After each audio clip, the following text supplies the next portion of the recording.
भजन में प्रीति न होने के कारण, भजन में प्रीति न होने के कारण निद्रा आती। जिसमें हमें प्रीति है कभी नींद आ सकती है। मालूम है प्रपंच की बात करने में कभी नींद आएगी। अगर हमें समाचार में प्रीति है, समाचार सुनने में कभी नींद आएगी। झगड़ा करने में प्रीति है तो झगड़ा करने में नींद आएगी।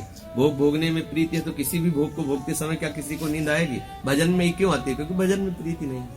भजन में प्रीति ना होने के कारण निद्रा आती है। यदि हम हठ पूर्वक भजन करते रहे तो भजन में प्रीति हो जाएगी और निद्रा आना बंद हो जाएगी। प्यारे के मिलन की चाह हो जाए फिर नींद आ जाए, कैसे आए? किसी को रुपया की चाह हो जाती है तो ओवर टाइम काम करता है, थोड़ा सो लेता है, दिन भर लगा रहता है, क्योंकि उसे रुपया चाहिए।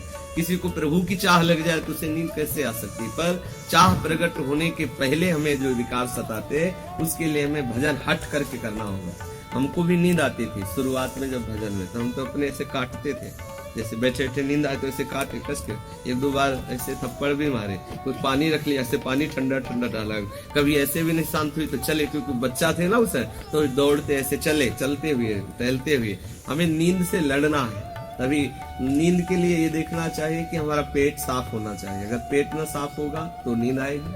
दूसरी बात, नींद ना पूरी होगी तो नींद आएगी। तीसरी बात, तमोगुण की अधिकता के कारण, प्रमाद के कारण नींद आती है। दो में दवाइयों का प्रयोग करके ठीक से चले। जैसे आपका पेट साफ नहीं तो दवा औषधि आदि ले ले। आपकी नींद ठीक नहीं होती तो औषधि ले, आपकी नींद ठीक हो जानी चाहिए। फिर अगर निद्रा परेशान करती है तो इसके साथ लड़ना चाहिए। जैसे दुश्मन से व्यवहार करते हैं ऐसे नींद से व्यवहार करना चाहिए। कि तू हमें भजन के समय क्यों गिरा रही? खड़े हो जाना चाहिए, खड़े हो जाए, पानी रख ले, जहाँ नींद आए पानी डाल। एक संत तो बड़े विचित्र थे, वो जब बहुत पहले तो ठंडी का समय था, ठंडी में और नींद आती है, जैसे कंबल आदि ओढ़ लेना, तो वो गए गंगा जी के कगार में बैठ गए। कगार में तो बिल्कुल नीचे गंगा जी बह रहे, और जहाँ नींद आई झटका लगा तो उसी में गिर गए। दोबारा नींद नहीं आई क्योंकि वो जब गिरे। तो अब इससे लड़ना पड़ेगा, नहीं तो नींद परेशान करके हमारा समय खत्म कर। और प्रपंच में लोगों को कभी नींद नहीं आएगी।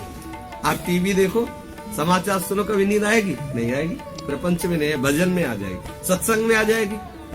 सत्संग में जहाँ कितने लोग ऐसे कैसे झटके मारते रहते, सत्संग में नींद आ जाती है। जबकि इतना हल्ला मच रहा है माइक से, फिर भी नींद आ जाती है। तो नींद तमोगुण है, वो भजन की विरोधी है। तो हमें उसका विरोध करना, उस पर विजय पानी है।